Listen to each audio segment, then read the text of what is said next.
And coming up, the Biden family money trail appears to be growing cold. But our next guest says he knows the one man in America who can topple the Biden money empire. That man's name will be revealed next.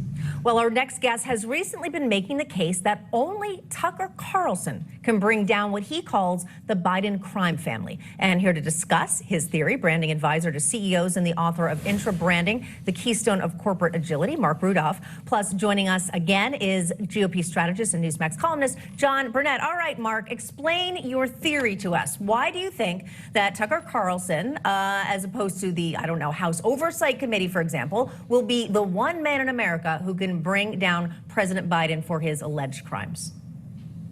Saw the House Oversight Committee yesterday. Jim Comer, Jim Jordan, Nancy Mace, Byron Donalds standing there. They had the receipts. They had a flow chart of the money trail. And what were the consequences? None. The mainstream media ignored it. Even Stephen Doocy of Fox News said, nothing to see here, move along. The FBI has a whistleblower document from when Biden was vice president, proof that he took bribes affecting U.S. policy. They won't turn it over to Comer. So I said, wow, Biden is going to skate. Who can do that? Who can take him down? There's only one guy who can do it, and that's Tucker Carlson. Why? Because he has the reach, he has the loyal audience, he has the cojones, he has the juice, and he has proof that all he has to do is put a little tweet out there, and within 24 hours, he gets 125 million views, including 25 million views of a video. Now, you remember when he ran the J6 video. Do you remember the reaction to that? And Schumer had to run to the microphone to tell Rupert Murdoch, put the handcuffs on Tucker Carlson. So he's the only guy who can do it, and I believe that if he would do it, that would be the end, because he would be relentless in exposing this, and everybody listens to Tucker Carlson. Here's a look, by the way, folks, of the actual tracking of some of the money that went, if you start on the left from China, there's a billionaire there, Chairman Yi, goes into various LLCs and eventually ends up in the Biden family. There is a new Rasmussen poll talking about this kind of thing, which shows that 69% of Americans actually say that Joe and Hunter Biden's business deals and links to, that they are links to an alleged bribery scheme, that they are serious.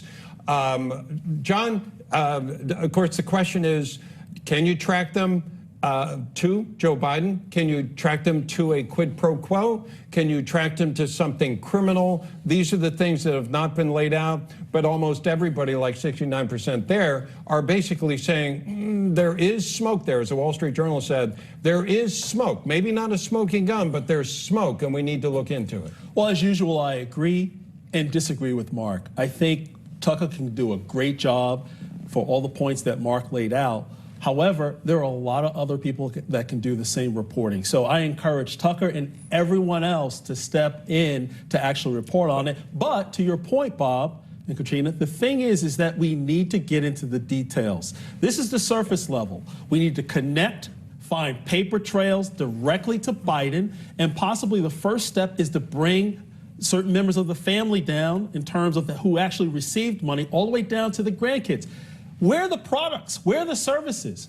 Right? The fundamental element of money laundering is that it's illicit activities, right? Especially with no products or services behind it, because you're trying to clean up the paper trail, right? So money was given, money was parsed out, you know, almost like a corporate scheme way, like going back to the days of Enron and some of these other companies, because these are shell companies. Were they single member? Are they multi-member LLCs, things of that nature? Who's involved? So there's enough evidence there, documents to go through to link it and possibly squeeze some of these banks that move the money around. Why? Because they're responsible for KYC, which stands for Know Your Customer Due Diligence. They have to know not just how much money wants to be moved, but how was that money earned? How was that money gotten, and where's the money going? There's a lot of questions to be answered here, and we need to dig into the weeds. Perhaps a DA somewhere in the nation, just like they're going after Donald Trump, they should be going after the Hunter Biden. There has to be an investigation Hunter rather and than the just Bidens. sharing Totally. the story. Well, where would right? that investigation come from? The I DOJ. don't know, the DOJ? Yes. You're going to hold your breath on that? Hey, let's not wait on the Mark- DOJ. Mark And Rudolph? can the final word? Very quickly, sir. Well, as I usually agree and disagree with John also. A lot of what you said, John, is already known. I believe that if this committee had come up with a smoking gun, people still would have said nothing to see here because the swamp protects its own. But we And need to only know what that Tucker- unknown Only Biden Tucker is, can get the who that reaction person that he is. gets. No other reporter, Matt Taibbi, doesn't matter. Only Tucker can get that reaction, and only Tucker can take him down. All right, Marc Rudolph, very interesting theory. Thanks for sharing with us. And John Burnett, please stick around.